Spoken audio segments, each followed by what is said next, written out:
Team India मुख्य coach हेबा परे परे प्रथम थर प्रेस कॉन्फ्रेंस करिसेंती गौतम गंभीर। मुंबई में होइतिबा एक प्रेस कॉन्फ्रेंस रे गंभीर सहित चयन कथा मुख्य अजितर मध्य उपस्थित थिले। हेड कोच भावे राहुल द्रविड़ कार्यकलाप शेष हेबा परे गौतम गंभीर को भारतीय दलर मुख्य कोच भावे नियुक्ति मिली। आउ निज प्रथम प्रेस कॉन्फ्रेंस रे अनेक गुरुत्वपूर्ण कथा कहिसेंती गौतम गंभीर। जेतेबेले गणमाध्यम को प्रतिक्रिया देबे बेले अनेक गुरुत्वपूर्ण प्रसंग बाबद कहिसेंती गौतम गंभीर।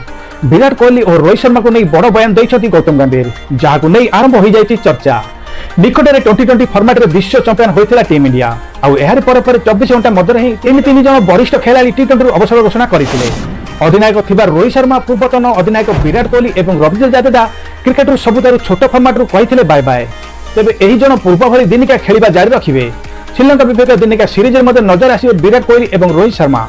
तेबे बड़ कथा होछि 2027 रे हेबाकु थिबा दिनिका विश्वकप जाए विराट कोहली और रोहित दल रे रहिबे कि। तेबे एहाकु नै बड़ बयान दैछंती टीम इंडिया नुआ मुख्य कोच